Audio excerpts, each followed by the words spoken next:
আল্লাহু লা ইয়াহদিল কওমাল ফাসিকিন।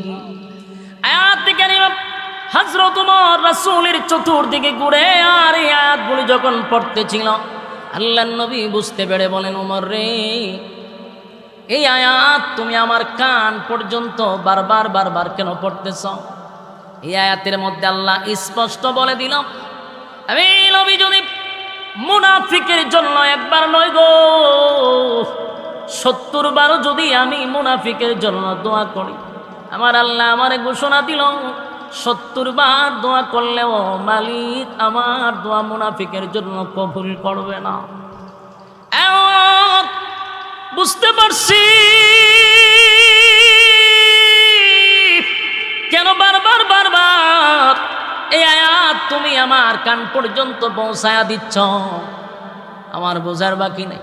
ওমর রে, তুমি কি বোঝাইতে চাও? হযরত ওমর বলেন, নবী গো, ডাইরেক্ট তো আপনাকে কিছু বলতে পারি না, আপনি আল্লাহর পয়গম্বর, কিন্তু আমার ভিতরের জ্বালা যন্ত্রণা সহ্য করতে পারি না, আমি বরদাস্ত করতে পারি না।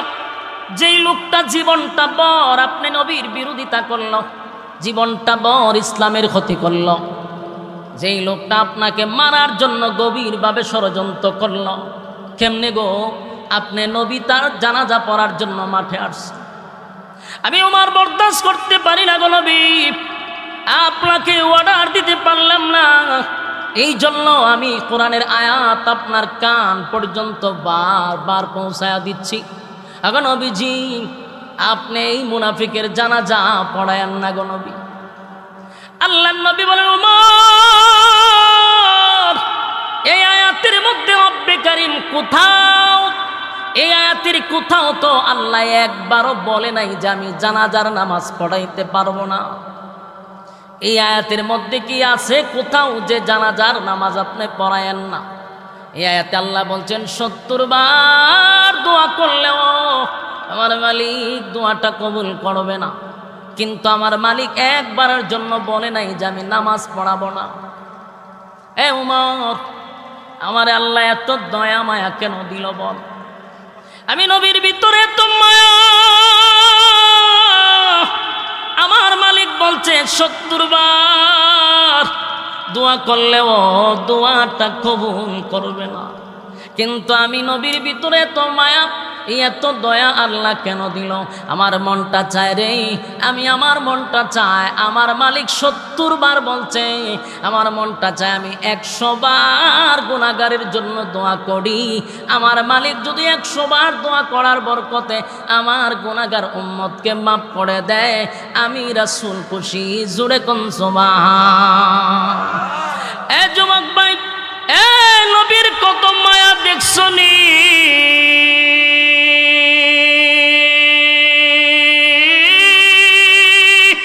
আল্লাহ রাব্বুল আলামিন 70 বার বলছে দোয়া করলে কবুল হবে না। পয়গম্বর বলে আমার মনটা চায় 70 বার নয় গো, আমার মালিক যদি 100 বার দোয়া করলে কবুল করে, আমি রাসূল আমার উম্মতের জন্য 100 বার দোয়া করতে রাজি। হযরত ওমর চিন্তা করলো কোনো লাভ হবে না, কারণ আয়াতের কোথাও তো নামাজের নিষেধের কথা বলে নাই, নবীর সিদ্ধান্তটাই চূড়ান্ত হবে। কিন্তু ওমরের মনের মধ্যে বড় কষ্ট, ওমর বরদাস্ত করতে পারে না, সহ্য করতে পারতেছে না, কারণ ওমর তো জানে টাটকা মুনাফিক, হায়রে আমার না নবীর বিরুদ্ধে কত না ষড়যন্ত্র করল। এই লোকটা না ইসলামের 12টা বাজাইল, এখন কেমনে গো আমার নবী তার জানাজা পড়াবে? কোনোভাবেই বরদাস্ত করতে পারে না। যুবক ভাই, এই জন্য উমরের বিষয়টা ব্যতিক্রম। উমর ছিলেন আলাদা ব্যতিক্রম। যদি নবীর পরে কোনো নবী আসতো তাহলে আল্লাহর নবী বলেন উমর রে আল্লাহ নবী বানায়া দিত। জোরে কোন সুবহান। মেজাজ ছিল মারাত্মক। ইসলামের ব্যাপারে যদি কেউ কটূক্তি করে হযরত ওমর এটা বরদাস্ত করতে পারতো না। যুবক ভাই, হযরত ওমর বরদাস্ত করতে পারল না। নবীর সিদ্ধান্ত হলো জানাজা পড়াবে, কিন্তু হযরত ওমর নবীরে আয়াত শোনাইল বটে, কিন্তু নবী বলল ওমরে আয়াতের কোথাও তো নামাজের কথা নিষেধ নাই। হযরত ওমর দাঁড়ায় আছে, মনটা বেশি ভালো না, আসমানের দিকে বারবার তাকায়, বারবার আসমানের দিকে তাকাইয়া হযরত ওমর বলতেছিল আল্লাহ দুয়ার কথা নিষেধ করলেন, জানাজার কথাটা নিষেধ করে দেন।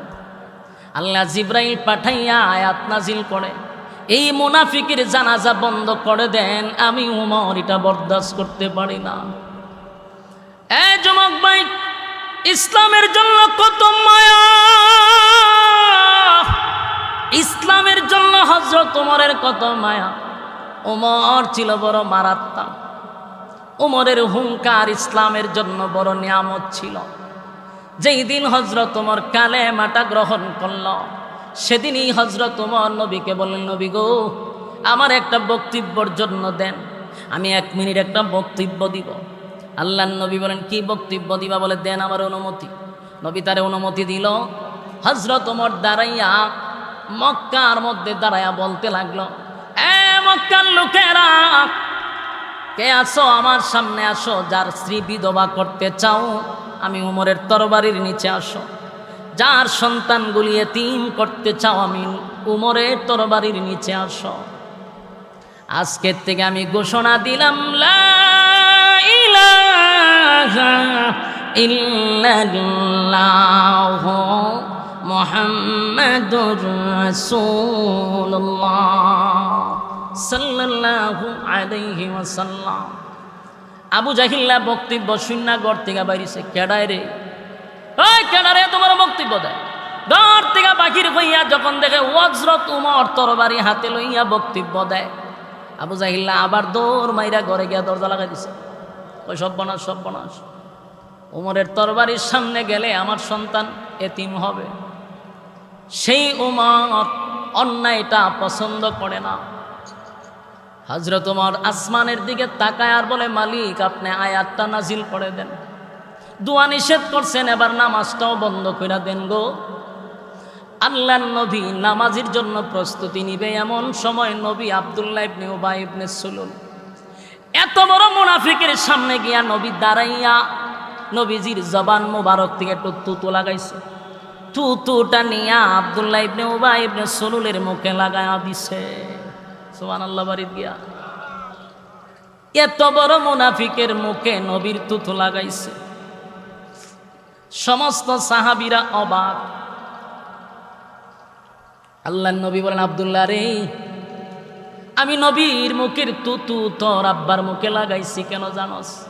তোর আব্বারে যেন আমি নবীর মুখের তুতুর বরকতে আল্লাহ মাফ করে দেয়। কথাগুলি দিলের কান লাগায়া শুনেন। এখান থেকে আমাদের শিকার আছে, শিকার আছে, বুঝার আছে। আমি আপনাদেরকে একটা পর্যায়ে নিয়ে প্রশ্ন করব, তখন আপনারা উত্তর দিবেন। সামনে প্রশ্ন আসতেছে। এই ঘটনার থেকে বুঝার আছে, বুঝার আছে, শিকার আছে। জীবনের সবচেয়ে বড় গুরুত্বপূর্ণ কথা মনোযোগ দিয়া শুনেন। নবীজির মুখের তুতুর দাম আছে না নাই? নবীর মুখের তুতু লাগায়া দিল আব্দুল্লাহ ইবনে উবাই ইবনে সুলুল মুনাফিকের মুখে লাগায়া বলেন আল্লাহ যেন তুতুর বরকতে মাফ করে দেয়। সমস্ত সাহাবীরা অবাক হয়ে গেল। হযরত ওমর বরদাস্ত করতে পারতেছে না। নবীর যত মায়াই দেখা, ওমর কিন্তু খুশি না। ওমর আরো রাগে লাল হয়। কিছুক্ষণ পরে আল্লাহর হাবিব নিজের জুব্বাটা খুলছে, কইলা মুনাফিকরে কাপন স্বরূপ পড়ায়া দিছে। সুবহানাল্লাহ। বাড়ি গিয়া এ যুবক ভাই, এ নবীর জুব্বার কত দাম, কত দাম, কত দাম, কত দাম। নবীর জুব্বা সাধারণ নয় গো, নবীর জুব্বাটা সাধারণ নয়। সাহাবীরা এমন দৃশ্য দেখিয়া মাটিতে পইরা গইরাইয়া গইরাইয়া গইরাইয়া কান্দে আর বলে সাহাবী হইয়াও নবীর জুব্বা পাইলাম না, নবীর জুব্বাটা পাইলাম না। একটা টাটকা মুনাফিক হইয়া কেমনে গো নবীর জুব্বাটা পাইল, বরদাস্ত করতে পারি না। সাহাবীরা গইরাইয়া কান্দে। হযরত ওমর আরো রাগান্বিত হয়ে গেল, কেমনে রে এত বড় মুনাফিক, নবীর মতো একটা পয়গম্বরের জুব্বা একটা মুনাফিকে পাইল, আমি কেমনে বরদাস্ত করি। সাহাবীরাও কান্দে, আমরা জুব্বা পাইলাম না, মুনাফিকে কেমনে জুব্বা পায়। সুবহানাল্লাহ। আল্লাহর নবী বলেন, আব্দুল্লাহ শুন, আমি তোর আব্বারে জুব্বা কেন দিলাম জানোস নি? তোর আব্বারে জুব্বা কেন দিলাম জানোস? আমি এমনি এমনি তোর আব্বারে জুব্বা দেই নাই। বদরের যুদ্ধে যখন সাহাবীরা শাহাদাত বরণ করছে, হায় রে তাদেরকে কাপন পরানোর মতো কোনো কাপন নাই। সাহাবীরা নিজের শরীরের জুব্বাগুলি কুলে কুলে সাহাবীদেরকে কাপন পরাইয়া দাফন করতেছে। এমন সময় আমার চাচা আব্বাস রাদিয়াল্লাহু তাআলা মোটা ছিল, স্বাস্থ্যবান ছিল, লম্বা ছিল, যার তার জুব্বা আমার চাচার পরনে লাগে না। আব্দুল্লাহ রে, সেদিন তোর আব্বা চোখ শরমে লজ্জায় নিজের জুব্বাটা খুলে আমার চাচারে কাপন স্বরূপ পড়ায়া দিছিল। আমি তোর আব্বার কাছে ঋণী ছিলাম, আজকে আমি নবীর জুব্বাটা দিয়া ঋণ থেকে আমি মুক্ত হয়ে গেলাম। একটা জবান বন্ধ রাখবেন না, জুরে কোন আল্লাহু আকবার। আলহামদুলিল্লাহ, আল্লাহ পাকের অসংখ্য গণিত শুকরিয়া, যিনি অত্যন্ত দয়ামায়া করে আইরল পূর্বপাড়া নূরে মদিনা জামের মসজিদ ও যুবক বৃন্দদের উদ্যোগে আয়োজিত আজকের এই মাহফিলে আসার বসার তৌফিকটুকু দান করেছেন, এই জন্য সর্বপ্রথম শুকরিয়া আদায় করছি আলহামদুলিল্লাহ। আজকের এই মাহফিলে সভাপতিত্ব করছেন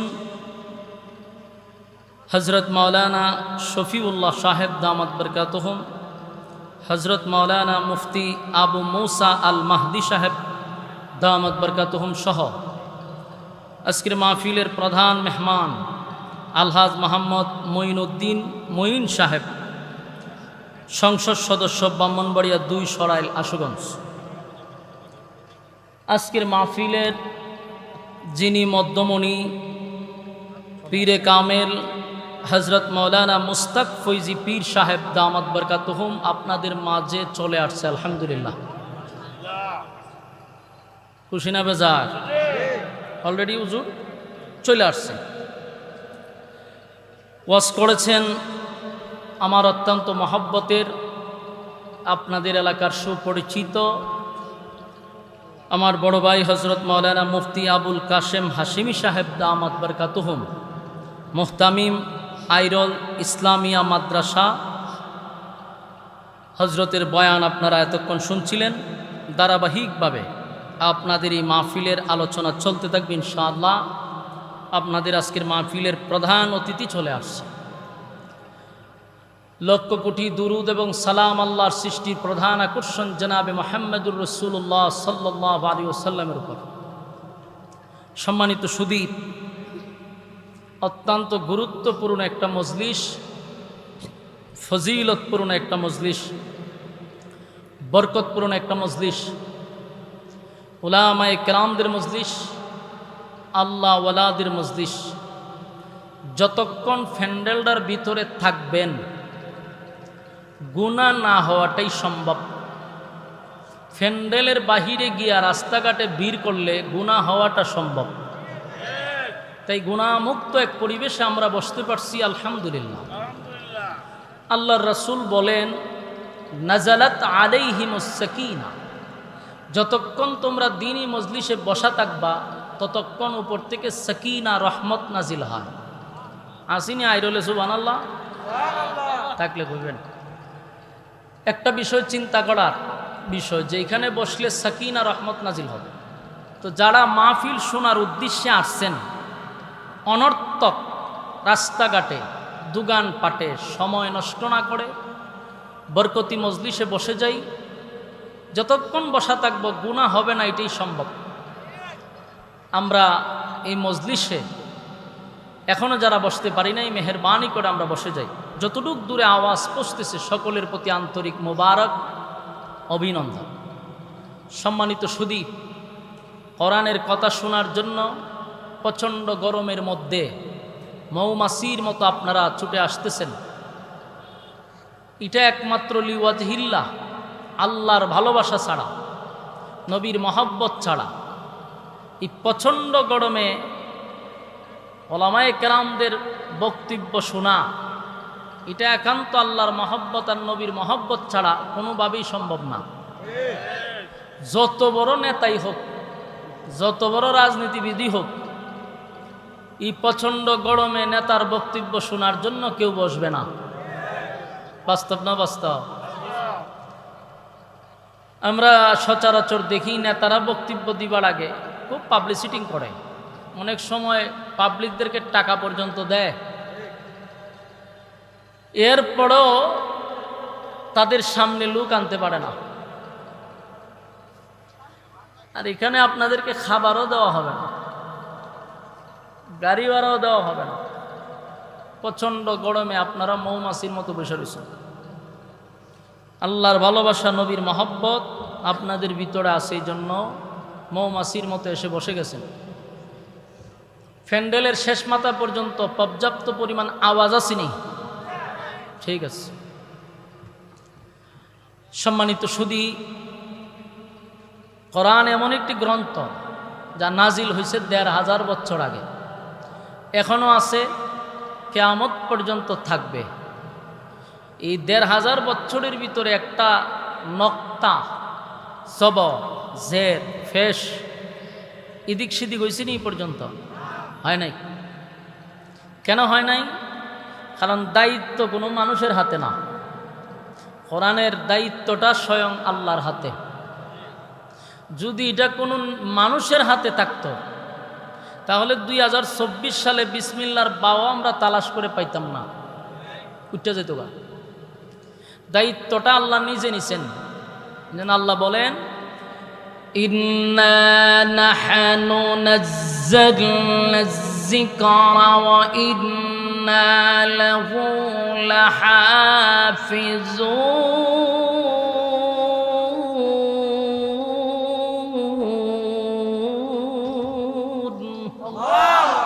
আল্লাহ বলেন, নাজিল করছি আমি, তার হেফাজতের দায়িত্ব নিছি আমি। সুবহানাল্লাহ। যদি কোনো প্রধানমন্ত্রীর এত দায়িত্ব থাকতো, কি বুঝেন? ২৪ সালে কোরআন পাইতেন আপনারা? পাইতেন না কেন? এক এক সরকার আইসা বলতো যে এই আয়াতগুলির দরকার নাই, এটি উঠাইয়া দাও। তো সরকার যদি বলে উঠাইয়া দাও, রাখার ক্ষমতা কারো আসেনি?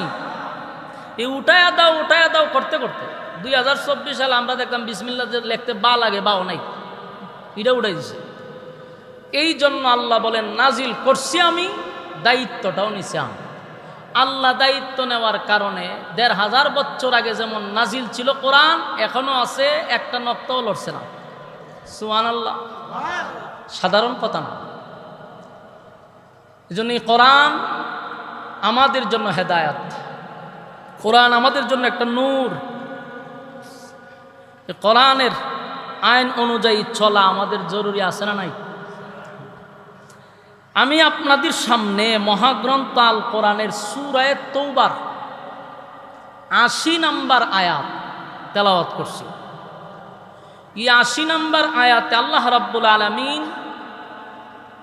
১৫০০ বছর আগে কি মেসেজ আমাদেরকে দিছে এটা আমাদের বোঝা দরকার।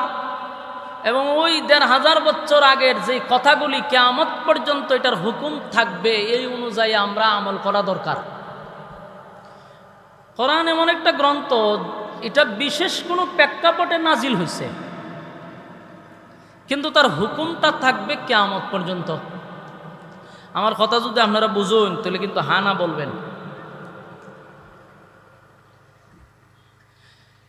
এক্সাম্পল দিলে বুঝতে সুবিধা। পর্দার ব্যাপার আয়াত নাজিল হয়েছে কত সনে, কত বছর আগে? ১৫০০ বছর আগে। এই পর্দার আয়াত নাজিল হয়েছে ১,৫০০ বছর আগে, এখনো এই আয়াত আসেনি, এটার হুকুম আসেনি। হ্যাঁ, নামাজের ব্যাপারে আয়াত নাজিল হয়েছে ১,৫০০ বছর আগে, এখনো এই হুকুম আছে না নাই? তার মানে নাজিল হয়েছে ১,৫০০ বছর আগে, কিন্তু হুকুম থাকবে কিয়ামত পর্যন্ত। আমি যে আয়াতি কারিমা তেলাওয়াত করছি নাজিল হয়েছে ১,৫০০ বছর আগে, কিন্তু হুকুম থাকবে কিয়ামত পর্যন্ত। এই আয়াতে আল্লাহ বলেন, ইস্তাগফির লাহুম আও লা তাস্তাগফির লাহুম ইন তাস্তাগফির লাহুম ৭০ মাররাতান ফালান ইয়াগফিরাল্লাহু লাহুম যালিকা বিআন্নাহুম কাফারু বিল্লাহি ওয়া রাসূলিহি ওয়াল্লাহু লা ইয়াহদিল কওমাল ফাসিকিন। এই আয়াতে আল্লাহ বলেন যে আপনি নবী যদি, খুব খেয়াল করবেন, আল্লাহ তার নবীরে বলতেছেন আপনি নবী হয়েও যদি ৭০ বার কোনো মুনাফিকের জন্য দোয়া করেন, আমি আল্লাহ আপনার দোয়া কবুল করব না। আপনারা কিছু বুঝছেন নি? তো বুঝলে বইয়া দেখবেন, হা না করলে সুবিধা হয়, তাহলে আমি বুঝি যে বুঝছি না আপনারা। ১,৫০০ বছর আগে আল্লাহ বলছে আপনি নবী মুনাফিকের জন্য যদি ৭০ বারও দোয়া করেন, আমি আল্লাহ আপনার দোয়াটা কবুল করব না। এখন আপনারা বুঝেনি মুনাফিক কত সাংঘাতিক ডেঞ্জারাস, মুনাফিক কত নিকৃষ্ট, যে নবী দোয়া হোক বদদোয়া হোক সাথে সাথে সেকেন্ডের ভিতরে কবুল হয়। সেই নবীকে আল্লাহ বলেন আপনি একবার করে ৭০ বার খোঁজা দেখুন, আমি কবুল করতে রাজি না। কেন?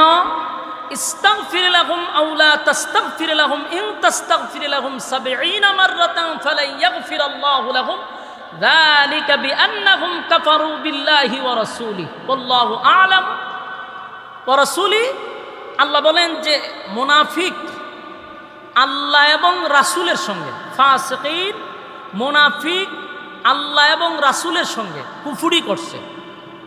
এই জন্য তাদের জন্য যদি আপনি দরখাস্ত করেন, এই দরখাস্ত আমি মেনে নিব না, কবুল করব না। এখান থেকে আমরা বুঝতে পারলাম যে মুনাফিক সাধারণ কোনো লোক না, এটা ডেঞ্জারাস। আল্লাহ রাসূল বলেন ইহুদি বলো খ্রিস্টান বলো, ইসলামের যতটুকু ক্ষতি করছে এর থেকে বেশি ক্ষতিটা করছে মুনাফিক। এখন আসুন, মুনাফিক কারা? মুনাফিকের কোনো ধর্ম নাই, বলুন মুনাফিকের কোনো ধর্ম নাই। নাস্তিকের যেমন কোনো ধর্ম নাই, মুনাফিকেরও কোনো ধর্ম নাই। মুনাফিক চিনাটা হলো সবচেয়ে কঠিন। মুনাফিক চিনা কঠিন। কেন কঠিন? কারণ যে মুনাফিক তারা তো আপনি চিনতেছেন না।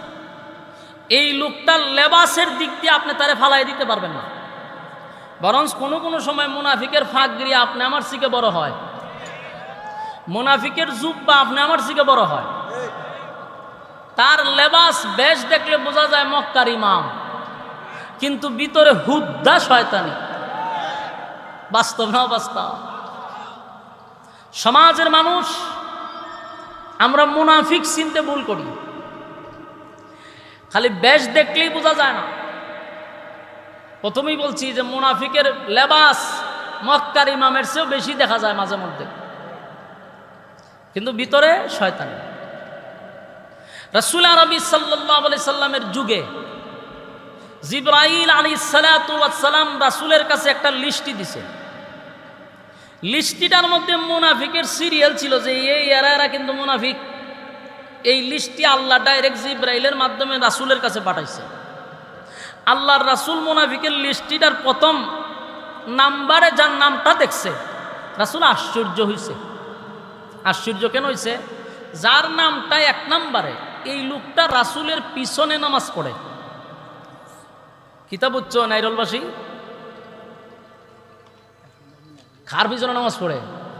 কথা কন্যা কিতার লাগি রাসূলের পিছনে নামাজ পড়ে ব্যক্তিটা মুনাফিকের লিস্টির প্রথম নাম্বারে তার নাম।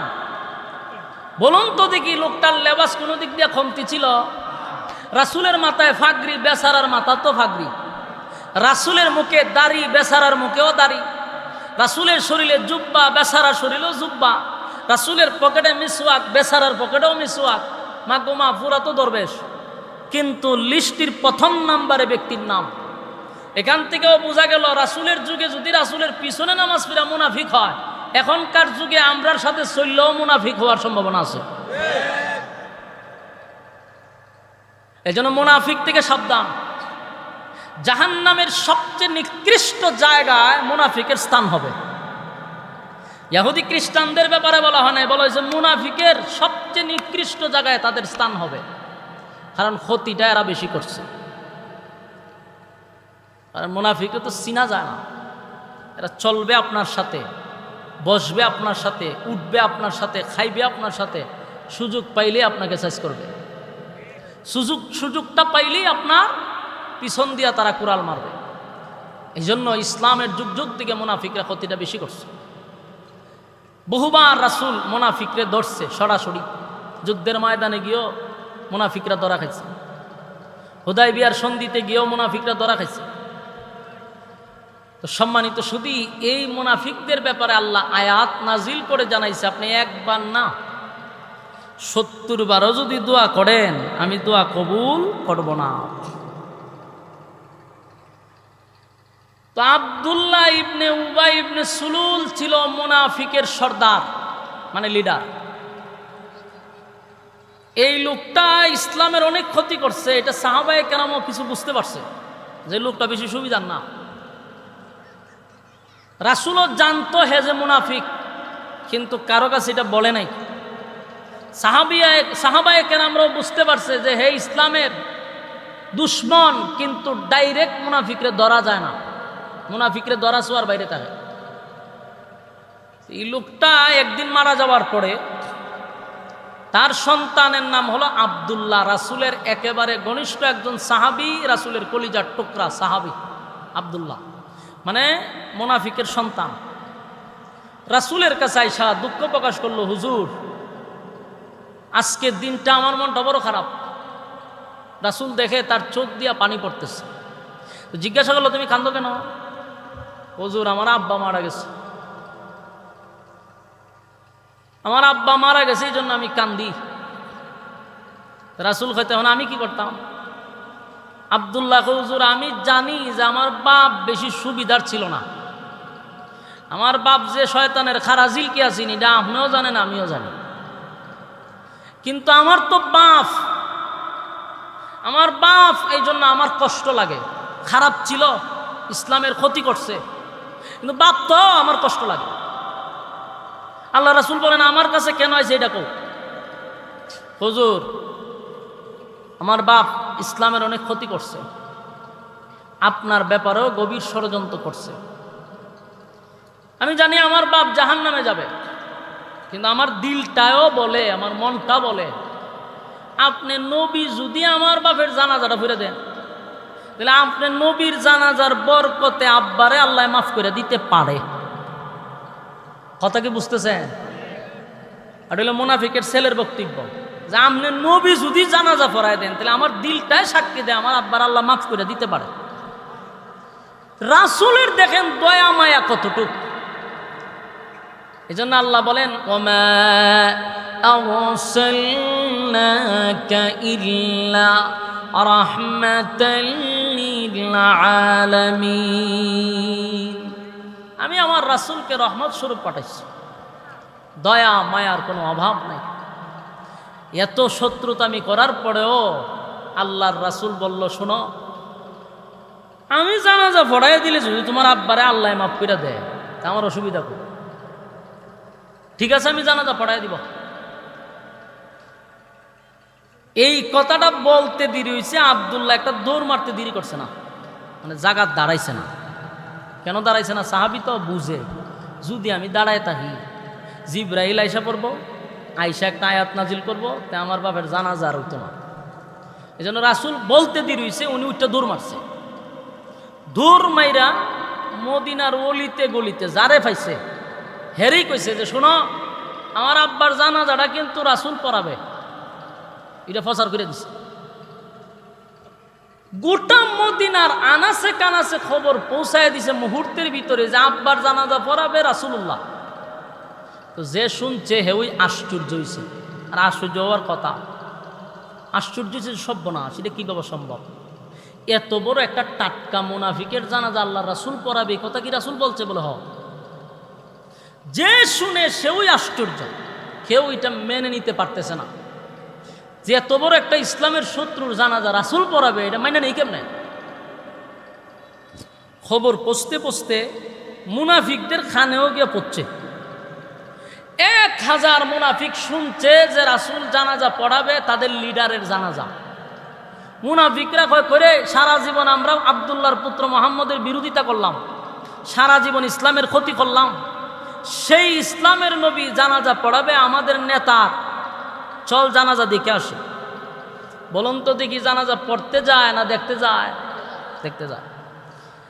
অন্যদিকে এই খবর গিয়া হচ্ছে হযরত উমরের খানে। খলিফাতুল মুসলিমিন উমর নরম না গরম? গরম, সাংঘাতিক গরম। উমর শোনার পরে আর বরদাস্ত করতে পারতেছে না, খুব রাগ হইছে। হযরত উমরের সিদ্ধান্ত হলো কখনোই হতে পারে না টাটকা মুনাফিক জীবনটা ভর ইসলামের ক্ষতি করছে, জীবনটা ভর আমার রাসূলুল্লাহর বিরুদ্ধে ষড়যন্ত্র করছে, এমন ব্যক্তির জানাজা রাসূল পড়াবে, হতেই পারে না। হযরত উমর জানাজার মাঠে দৌড়াইয়া চলে গেছেন, গিয়া দেখে চতুর্দিক দিয়া মানুষের আনাগোনা শুরু হইছে। হযরত উমর ছিলেন সমস্ত সাহাবীদের মধ্যে ব্যতিক্রম, যে সবাই আসছে একরকম সুরত নিয়ে, আর হযরত উমরের চেহারাটা লাল হয়ে গেছে রাগে, বরদাস্ত করতে পারতেছে না। সব সময় খেয়াল রাখবেন, ইসলামের ক্ষতি হয় আমরা নিজ চোখকে দেখতেছি, আমরা বুঝতেছি, এরপর আমাদের মধ্যে দেখবেন অসংখ্য আলেমরা এটা সহ্য করতেছে। আবার কিছু আলেমরা দেখবেন এর প্রতিবাদ করতে গিয়া জেল পর্যন্ত খাটতেছে। সব আলেমরা কি এক? সাহাবীরা তো নিঃসন্দেহে তার আল্লাহর কাছে কবুলিয়ত, কিন্তু এদের মধ্যে একজন উমর ছিলেন ব্যতিক্রম। এই জন্য উমরের মেজাজ মতে আল্লাহ কোরআনের আয়াত নাজিল করতেন। উমর আর অন্যান্য সাহাবীর মতো না। আমাদের উলামায়ে কেরামদের মধ্যে সব আলেমরা একরকম না, মেজাজ একরকম না। আমাদের সামনে গুনাহ হচ্ছে, আমাদের সামনে ইসলাম বিরোধী কাজ চলতেছে, এরপরও আমরা এগুলো সহ্য করতেছি, দেখার পরও আমরা কিছু বলতেছি না। বললে যদি আবার সাইড দেওয়ালের ভিত্তে যেমন লাগে। আবার কিছু আলেমরা তাদের এমন হুঙ্কারে প্রতিবাদ করতে গিয়া বছরের পর বছর দোষ ছাড়া নির্দোষ 3 বছর 4 বছর কারাবন্দী হয়ে থাকতে হয়। শেষে যখন সাইড দেওয়াল থেকে বাহির হয়, যেই সমস্ত হলুদ মিডিয়ারা বলছিল যে এই সমস্ত অপরাধে তাদেরকে জেলের ভিতরে বন্দী করা হয়েছে, এই হলুদ মিডিয়ারা আবার এখন বলে যে কোনো অপরাধই ছিল না, এগুলা ষড়যন্ত্র ছিল। তো সবার বক্তব্য একরকম হয় না। হযরত উমরের বক্তব্যটা ছিল সবার মধ্যে একটু আলাদা। হযরত উমর গিয়া দেখে সবাই তো আসছে জানাজা পড়বার লিগে, আর উমর গেছে রাসূলকে কিভাবে জানাজার থেকে বিরত করা যায়। এখন রাসূলের কাছে গিয়া ডাইরেক্টর রাসূলকে অর্ডার করতে পারে না, রাসূলের কাছে গিয়া আদেশ করা যায় না, অর্ডার দেওয়া যায় না, এটা আদব। কিন্তু উমর তো ডাইরেক্ট গিয়ে রাসূলকে বলতে পারতেছে না, এখন করতো কি, জানাজা আটকাইব কিভাবে? তখনই হযরত উমর আমার তেলাওয়াতকৃত আয়াতটা বারবার তেলাওয়াত করতে শুরু করছে। সুবহানাল্লাহ। কোন আয়াত? সূরা তাওবার 80 নম্বর আয়াত। বলুন কোন আয়াত? সূরা তাওবার 80 নম্বর আয়াত। হযরত উমর রাসূলের চতুর্দিকে ঘুরতেছে আর এই আয়াত পড়তেছে, ইস্তাগফির লাহুম আও লা তাস্তাগফির লাহুম ইন তাস্তাগফির লাহুম 70 মাররাতান ফালান ইয়াগফিরাল্লাহু লাহুম ذلك بأنهم كفروا بالله ورسوله والله لا يهدي القوم الفاسقين। এই আয়াত ঘুরতেছে আর পড়তেছে। সুবহানাল্লাহ। বারবার খলিফাতুল মুসলিমিন উমর যখন রাসূলের চতুর্দিকে ঘুরে আর আয়াতগুলি পড়তেছিল, আল্লাহর নবীর বোঝার আর বাকি নাই। নবীজি বুঝতে পারছে ওমর বারবার আমার চতুর্দিকে ঘুরে আর আয়াতগুলি কেন পড়তেছে। আল্লাহর নবীর চতুর্দিকে ঘুরে আর জুড়ে জুড়ে জুড়ে জুড়ে জুড়ে জুড়ে ইস্তাগফির লাহুম আও লা তাস্তাগফির লাহুম ইন তাস্তাগফির লাহুম 70 মাররাতান ফালান ইয়াগফিরাল্লাহু লাহুম যালিকা বিআন্নাহুম কাফারু বিল্লাহি ওয়া রাসূলিহি আল্লাহু লা ইয়াহদিল কওমাল ফাসিকিন। আয়াত কারিমা হযরত ওমর রাসূলের চতুর্দিকে ঘুরে আর এই আয়াতগুলি যখন পড়তেছিল আল্লাহর নবী বুঝতে পেরে বলেন, ওমর রে, এই আয়াত তুমি আমার কান পর্যন্ত বারবার বারবার কেন পড়তেছ? এই আয়াতের মধ্যে আল্লাহ স্পষ্ট বলে দিল, আমি নবী যদি মুনাফিকের জন্য একবার নয় গো 70 বারও যদি আমি মুনাফিকের জন্য দোয়া করি, আমার আল্লাহ আমারে ঘোষণা দিল 70 বার দোয়া করলেও মালিক আমার দোয়া মুনাফিকের জন্য কবুল করবে না। বুঝতে পারছি কেন বারবার বারবার এই আয়াত তুমি আমার কান পর্যন্ত পৌঁছায়া দিচ্ছ। আমার বোঝার বাকি নেই। ওমর রে, তুমি কি বোঝাইতে চাও? হযরত ওমর বলেন, নবী গো, ডাইরেক্ট তো আপনাকে কিছু বলতে পারি না, আপনি আল্লাহর পয়গম্বর, কিন্তু আমার ভিতরের জ্বালা যন্ত্রণা সহ্য করতে পারি না, আমি বরদাস্ত করতে পারি না। যেই লোকটা জীবনটা বর আপনি নবীর বিরোধিতা করল, জীবনটা বর ইসলামের ক্ষতি করল, যেই লোকটা আপনাকে মারার জন্য গভীরভাবে ষড়যন্ত্র করল, কেমনে গো আপনি নবী তার জানাজা পড়ার জন্য মাঠে আসছেন? আমি ওমর বরদাস্ত করতে পারি না গো নবী, আপনাকে অর্ডার দিতে পারলাম না, এই জন্য আমি কোরআনের আয়াত আপনার কান পর্যন্ত বারবার পৌঁছায়া দিচ্ছি। এখন নবীজি আপনি এই মুনাফিকের জানাজা পড়ায়েন না গো নবী। আল্লাহর নবী বলেন, ওমর, এই আয়াতের মধ্যে রব্বে কারীম কোথাও, এই আয়াতের কোথাও তো আল্লাহ একবারও বলে নাই যে আমি জানাজার নামাজ পড়াইতে পারবো না। এই আয়াতের মধ্যে কি আছে কোথাও যে জানাজার নামাজ আপনি পড়ায়েন না? এই আয়াতে আল্লাহ বলছেন 70 বার দোয়া করলেও আমার মালিক দোয়াটা কবুল করবে না, কিন্তু আমার মালিক একবারের জন্য বলে নাই যে আমি নামাজ পড়াবো না। এ উমর, আমার আল্লাহ এত দয়া মায়া কেন দিল বল? আমি নবীর ভিতরে এত মায়া, আমার মালিক বলছে 70 বার দোয়া করলেও দোয়াটা কবুল করবে না, কিন্তু আমি নবীর ভিতরে এত মায়া, এত দয়া আল্লাহ কেন দিল? আমার মনটা চায় রে, আমার মনটা চায়, আমার মালিক 70 বার বলছে, আমার মনটা চায় আমি 100 বার গুনাহগারের জন্য দোয়া করি। আমার মালিক যদি 100 বার দোয়া করার বরকতে আমার গুনাহগার উম্মতকে মাফ করে দেয়, আমি রাসূল খুশি। জোরে কোন সুবহান। এ যুবক ভাই, এ নবীর কত মায়া দেখছনি?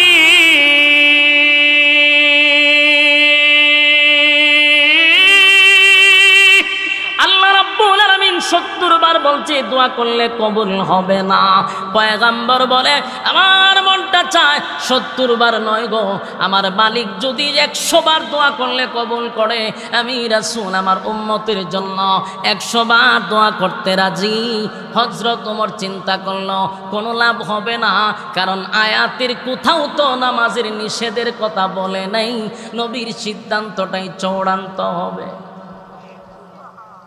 কিন্তু ওমরের মনের মধ্যে বড় কষ্ট, ওমর বরদাস্ত করতে পারে না, সহ্য করতে পারতেছে না, কারণ ওমর তো জানে টাটকা মুনাফিক, হায়রে আমার নবীর বিরুদ্ধে কত না ষড়যন্ত্র করল।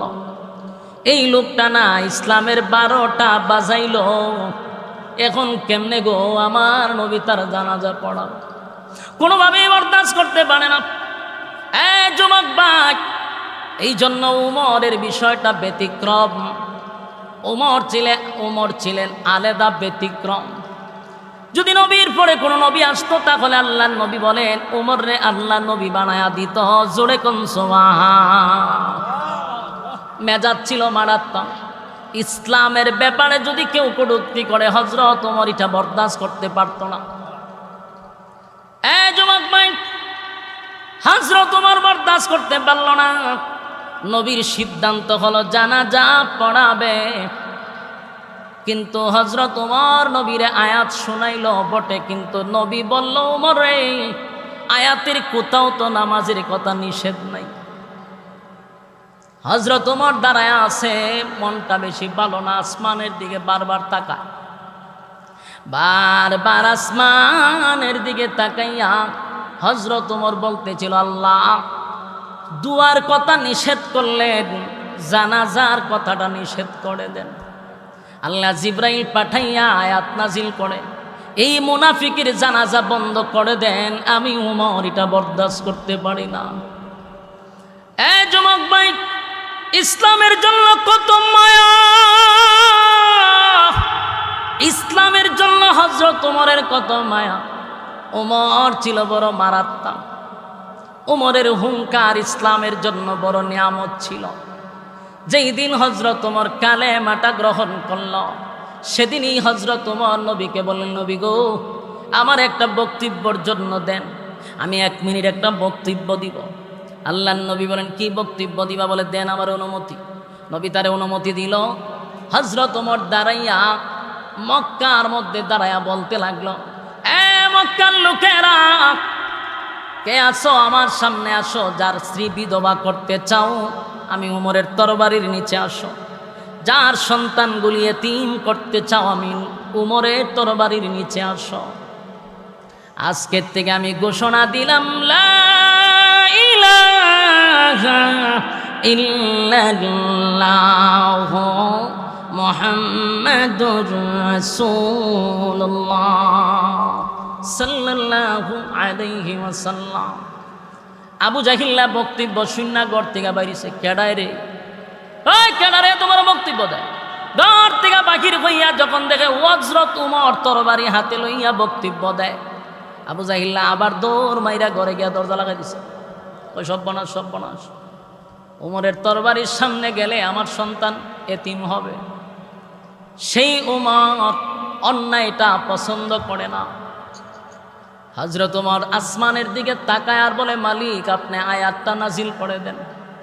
দোয়া নিষেধ করছেন, এবার নামাজটাও বন্ধ করে দেন গো। আল্লাহর নবী নামাজের জন্য প্রস্তুতি নিবে এমন সময় নবী আব্দুল্লাহ ইবনে উবাই ইবনে সুলুল এত বড় মুনাফিকের সামনে গিয়া নবী দাঁড়াইয়া নবীজির জবান মোবারক থেকে একটু তুতু লাগাইছে। তুতুটা নিয়া আব্দুল্লাহ ইবনে উবাই ইবনে সুলুলের মুখে লাগায়া দিছে। সুবহানাল্লাহ বাড়িতে গিয়া এত বড় মুনাফিকের মুখে নবীর তুতু লাগাইছে। সমস্ত সাহাবীরা অবাক। আল্লাহর নবী বলেন আব্দুল্লাহ রে আমি নবীর মুখের তুতু তোর আব্বার মুখে লাগাইছি কেন জানোস? তোর আব্বারে যেন আমি নবীর মুখের তুতুর বরকতে আল্লাহ মাফ করে দেয়। কথাগুলি দিলের কান লাগায় শুনেন। এখান থেকে আমাদের শিকার আছে, শিকার আছে, বুঝার আছে। আমি আপনাদেরকে একটা পর্যায়ে নিয়ে প্রশ্ন করব, তখন আপনারা উত্তর দিবেন। সামনে প্রশ্ন আসতেছে। এই ঘটনার থেকে বুঝার আছে, বুঝার আছে, শিকার আছে। জীবনের সবচেয়ে বড় গুরুত্বপূর্ণ কথা মনোযোগ দিয়া শোনেন। নবীজির মুখের তুতুর দাম আছে না নাই? নবীর মুখের তুতু লাগায়া দিল আব্দুল্লাহ ইবনে উবাই ইবনে সুলুল মুনাফিকের মুখে লাগায়া বলেন আল্লাহ যেন তুতুর বরকতে মাফ করে দেয়। সমস্ত সাহাবীরা অবাক হয়ে গেল। হযরত ওমর বরদাস্ত করতে পারতেছে না। নবীর যত মায়াই দেখা ওমর কিন্তু খুশি না। ওমর আরো রাগে লাল হয়। কিছুক্ষণ পরে আল্লাহর হাবিব নিজের জুব্বাটা খুলছে, কইলা মুনাফিকরে কাপন স্বরূপ পড়ায়া দিছে। সুবহানাল্লাহ বাড়িতে গিয়া যুবক ভাই নবীর জুব্বার কত দাম, কত দাম, কত দাম, কত দাম। নবীর জুব্বা সাধারণ নয় গো, নবীর জুব্বাটা সাধারণ নয়। সাহাবীরা এমন দৃশ্য দেখিয়া মাটিতে পইরা গইরাইয়া গইরাইয়া গইরাইয়া কান্দে আর বলে, সাহাবী হইয়াও নবীর জুব্বা পাইলাম না, নবীর জুব্বাটা পাইলাম না।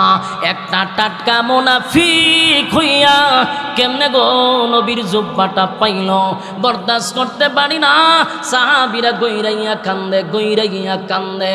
হযরত ওমর আরো রাগান্বিত হয়ে গেল, কেমনে রে এত বড় মুনাফিক, নবীর মতো একটা পয়গম্বরের জুব্বা একটা মুনাফিকে পাইল, আমি কেমনে বরদাস্ত করি। সাহাবীরাও কান্দে, আমরা জুব্বা পাইলাম না, মুনাফিকে কেমনে জুব্বা পায়। সুবহানাল্লাহ। আল্লাহর নবী বলেন, আব্দুল্লাহ শুন, আমি তোর আব্বারে জুব্বা কেন দিলাম জানোস নি? তোর আব্বারে জুব্বা কেন দিলাম জানোস? আমি এমনি এমনি তোর আব্বারে জুব্বা দেই নাই। বদরের যুদ্ধে যখন সাহাবীরা শাহাদাত বরণ করছে, হায় রে তাদেরকে কাপন পরানোর মতো কোনো কাপন নাই। সাহাবীরা নিজের শরীরের জুব্বাগুলি কুলে কুলে সাহাবীদেরকে কাপন পরাইয়া দাফন করতেছে। এমন সময় আমার চাচা আব্বাস রাদিয়াল্লাহু তাআলা মোটা ছিল, স্বাস্থ্যবান ছিল, লম্বা ছিল, যার তার জুব্বা আমার চাচার পরনে লাগে না। আব্দুল্লাহ রে, সেদিন তোর আব্বা চোখ শরমে লজ্জায় নিজের জুব্বাটা খুলে আমার চাচারে কাপন স্বরূপ পড়ায়া দিছিল। আমি তোর আব্বার কাছে ঋণী ছিলাম, আজকে আমি নবীর জুব্বাটা দিয়া ঋণ থেকে আমি মুক্ত হয়ে গেলাম।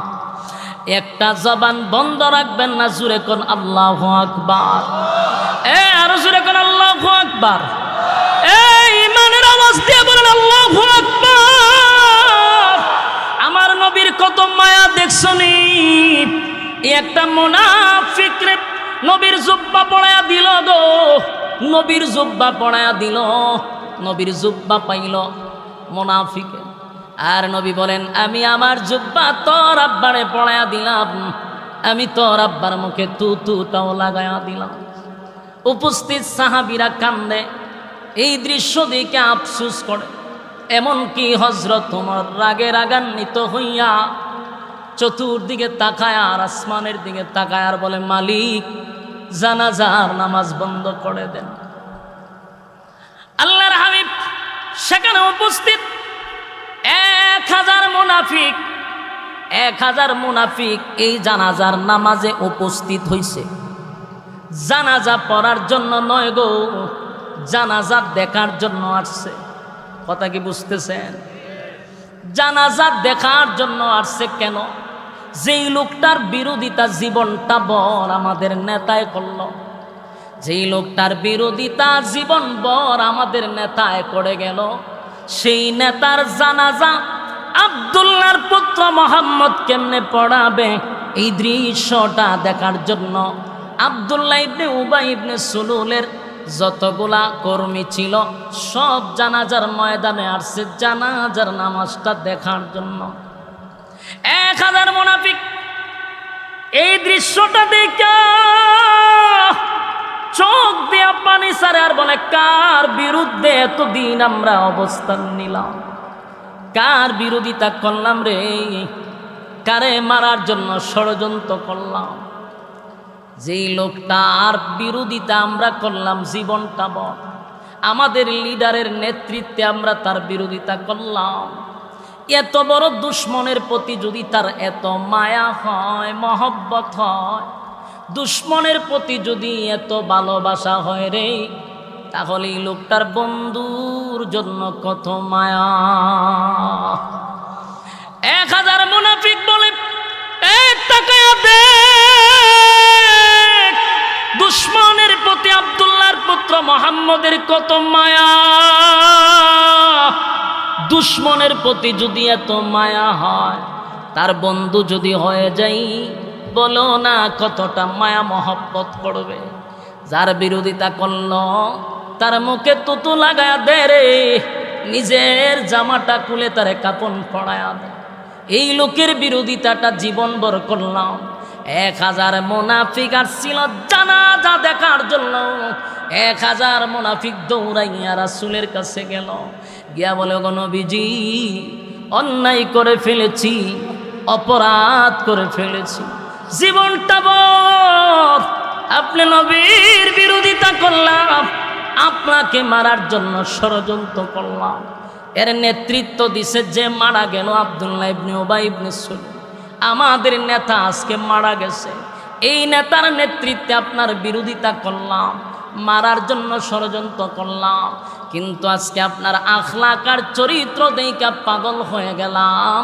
এমন ভালো মানুষ কোনোদিন মানুষের ক্ষতি করতে পারে না। আপনি আল্লাহর পয়গাম্বর, এর মধ্যে কোনো সন্দেহ নাই। আজকে আমরা বুঝতে পারছি, তাই আর ভুলে থাকতে চাই না। পড়ায়া দেন লা ইলাহা ইল্লাল্লাহু মুহাম্মাদুর রাসূলুল্লাহ সাল্লাল্লাহু আলাইহি ওয়াসাল্লাম। যুবক বাপ, একজন মুনাফিক মারা গেল, একজন মুনাফিক মারা গেল। বলো না কত হাজার মুনাফিক কালেমা পড়ল। আরো জোরে। আপনার আর কি বিরক্ত লাগতেছে? আওয়াজে বোঝা যায় কি বিরক্ত আমার প্রতি। সাইরা দিতাম। যুবক বাপ, কথাগুলি দিলের কান লাগায় শুনেন। মারা গেল একটা মুনাফিক, কিন্তু কালেমা তো পড়ল 1000 মুনাফিক। সুবহানাল্লাহ। বলুন তো কিসের কারণে? নবীজির আখলাক দেইখা। সুবহানাল্লাহ। কথা কর না, নবীর কি দেইখা? আজিম ছিল চরিত্র। কি ছিল? আজিম চরিত্র ছিল। ওয়া ইন্নাকা লাআলা খুলুকিন আযীম।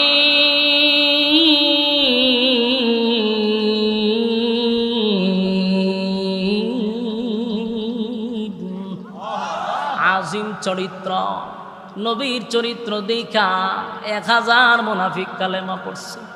কথা বল না দি। আর তোমার আর আমার চরিত্র দেখা মানুষ আরো খারাপ শয়তান হয়। বাস্তব না বাস্তব? আফসোস, নবীর তরিকা অনুযায়ী আমরা যারা চলি, আমরা বুঝা দরকার নবীর শুধু আখলাক আর চরিত্র দেখা 1000 বেঈমান কালেমা পড়ছে। কথা কয় না দি। আমরা যারা নবীর আদর্শ অনুযায়ী চলতে চাই, আমাদের চরিত্র ঠিক করা দরকার। কথা হয় না দি। আজকে আমাদের আখলাক দেখলে ইসলাহ না হইয়া আরো ইসলাম হয় মানুষ। না কষ্ট পাইতেছ? বাস্তবতার দিকে বলতেছি। আমার বাড়ি হবিগঞ্জে, তেলিয়াভার আমার বাড়ি। আর আপনার বাড়ি মনে করুন আইডল না, আইডল এটা আইডল। মানে আমার বাড়ি কোনো তেলিয়াপাড়া। মানে আমি যদি কোনো ভুল করে থাকি, আপনি আইরল বইয়া আমার বিরুদ্ধে বক্তব্য দিয়ে আমার বালা করতে পারবে? কথা কই না দিই। আপনার ভিতরে যদি উম্মতের প্রতি এত দরদই থাকে, উম্মতের প্রতি এত মায়াওই থাকে, আপনার উচিত আইরল থেকে আমার কাছে যাওয়া। আমার কথাটা আপনারা একটু মনোযোগ দিয়ে শুনেন। আমি জানি বিরুদ্ধে আছে অনেক, কিন্তু বালিশের সঙ্গে মাথা লাগায়া কথাগুলো একটু অ্যানালাইজ করেন। আপনার যদি উম্মতের প্রতি মায়া মহব্বত থাকে, তাহলে আইরল না তাইকে আপনি যাইবেন তেল্লাবাড়া গিয়ে আমারে বুঝাইবেন যে আমি ভাই উম্মতের দরদি, আপনারা আমি ইসলাহ করতে আসছি। কিন্তু আপনার বাড়ি আইরল, আমার 14 গোষ্ঠী আপনি কেন বই উদ্ধার করতেছেন সোশ্যাল মিডিয়ার সামনে। এটা যখন আমার কাছে যাইবে আমি দেখবার, তখন আপনার প্রতি আমার ভক্ত শ্রদ্ধা বাড়বে না কমবে? কারণ আপনার উদ্দেশ্য তো আমার ইসলাহ করার না। আপনার উদ্দেশ্য হইল সবসময় আপনি আলোচনায় থাকতে চান। আপনি যখন দেখেন আপনার আর কোনো টপিক নাই, আপনি যখন দেখেন আপনার আলোচনার আর কোনো সূত্র নাই, তখন করতেন কি? একটা না একটা কথা বললে তো আপনি ট্রেন্ডিংয়ে থাকতেইব। তখন আপনি মানুষের দোষগুলা টান্না না বিভিন্ন মঞ্চে বৈশা ওই 100 কিলোমিটার দূরের বিরুদ্ধে আপনি লাগাই দিচ্ছেন। এর দ্বারা ইসলাহ হয় না, বরং পিছলা হয়। এটা উম্মতের প্রতি আপনার দরদ না, উম্মতের প্রতি আপনার দরদ নয়। এগুলা কতদিন আর চলবে? এবার বন্ধ হওয়া দরকার। কথা কন, বন্ধ হওয়া দরকার। রাসূলের উম্মতের প্রতি যদি আপনার দরদ থাকে, মায়া থাকে, মহব্বত থাকে, তাহলে আপনি আমার কাছে যাইবেন, আমি আপনার কাছে যাব। যদি আমার উদ্দেশ্য থাকে ভালো, আর আমার উদ্দেশ্য হলে আমি সবসময় একটা আলোচনায় থাকতে চাই, তাহলে তো আমার যে কোনো একটা টপিক টুকায় বাইর করতে হবে, যে আমার আলোচনা থাকতে হবে। তাহলে আপনার উদ্দেশ্য ভালো না, আপনার উদ্দেশ্য বড় খারাপ। সম্মানিত শুধু রাসূলের মায়া আর মহব্বত দেখেন উম্মতের প্রতি, যার আদর্শ দেখে 1000 মুনাফিক কালেমা পড়ছে। আর আমরা কটা দিন ধরে সোশ্যাল মিডিয়ায় দেখতেছি নি অবস্থা, এর দ্বারা আলেমদের কাছ থেকে মানুষ অনেক দূরে চলে যাচ্ছে। আমি আফসোস করি ভাই, আস্তে আস্তে এমন একটা সময় আসবে মানুষ উলামায়ে কেরামদেরকে আর ইজ্জত করবে না। কারণ আমরা গুতাগুতি, আমাদের মধ্যে যে গুতাগুতি শুরু হয়েছে, 2 দিন পরে আমাদের কাছে দোয়ার লেগে যাইতে হইব। ওখান তো আমরার কাছে আয়, কিছুদিন পরে আমরা কি এখন যে ভাই সাহেব আমরা দোয়া করো, আমরা লক্ষণ বেশি বালা না, ফান থেকে চুন ফললো এ খামড়ায় দিলায় কে রে ভাই।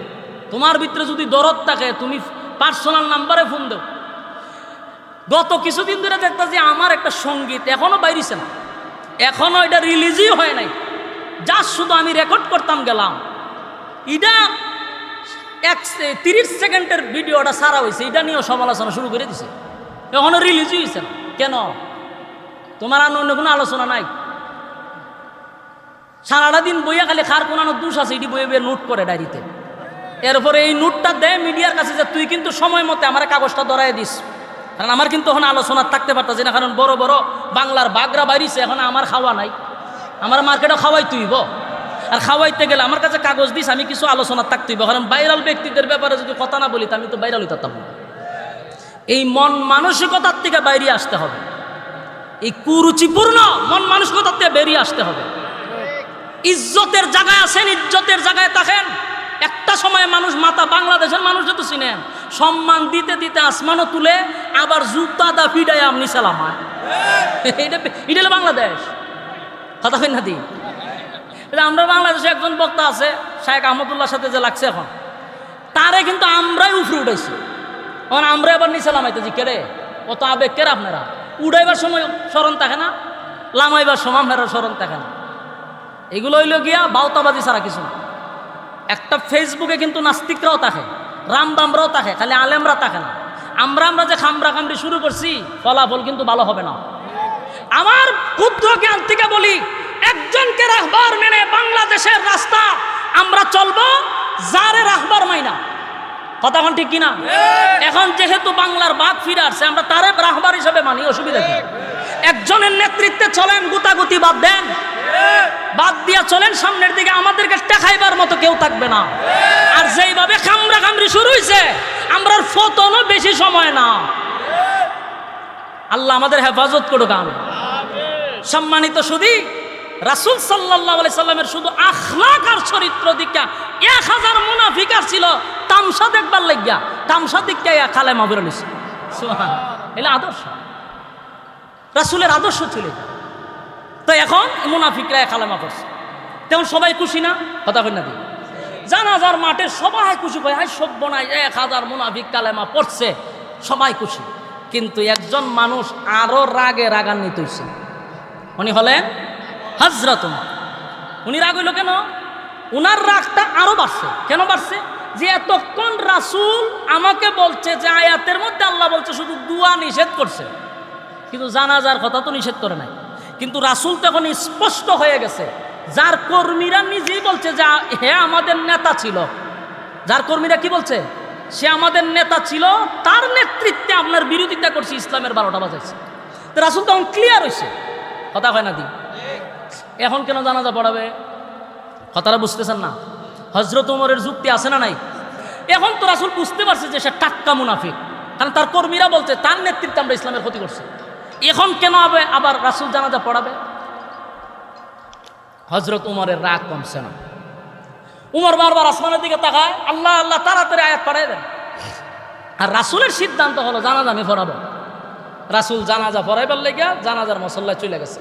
এমনকি রাসূল জানাজা পড়াইও লাইছে। কথা বুঝতেছেন? জানাজা শেষ, সবাই খুশি, উমরের মনে অনেক কষ্ট।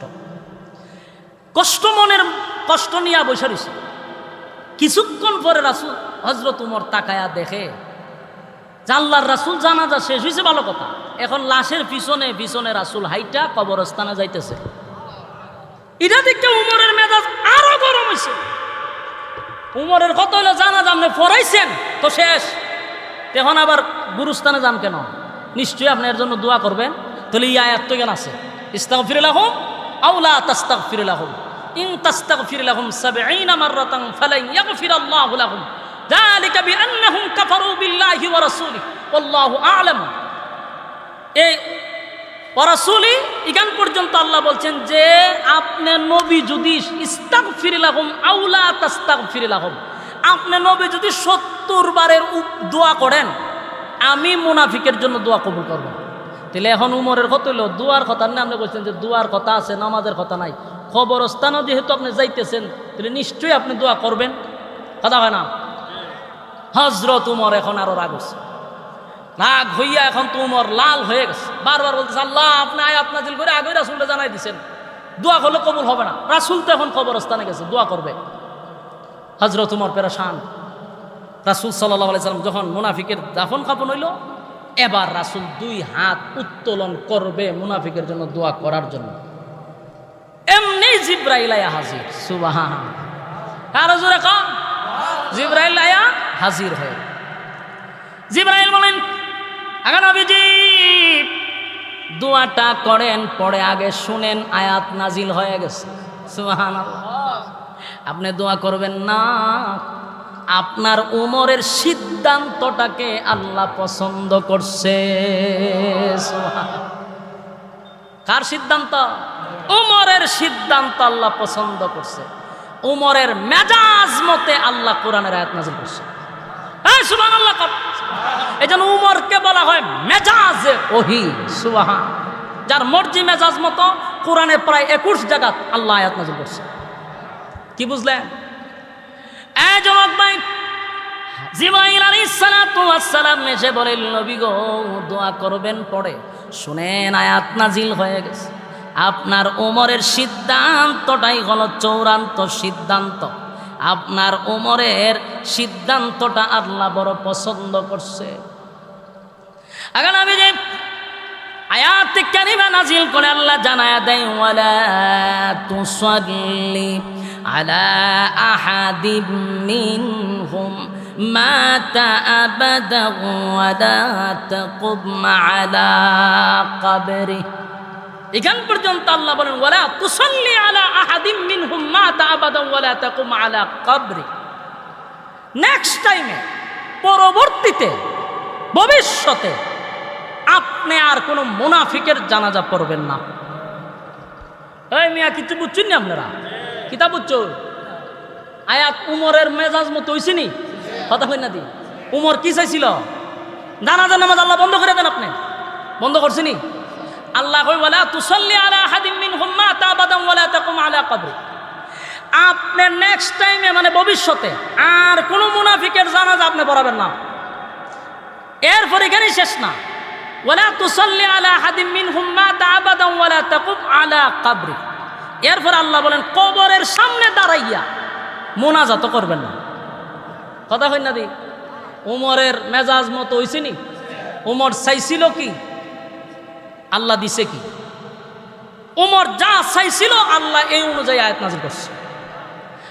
আল্লাহ বলেন ওয়ালা তুসাল্লি আলা আহাদিম মিনহুম মাতা আবাদা ওয়ালা তাকুম আলা কবরি।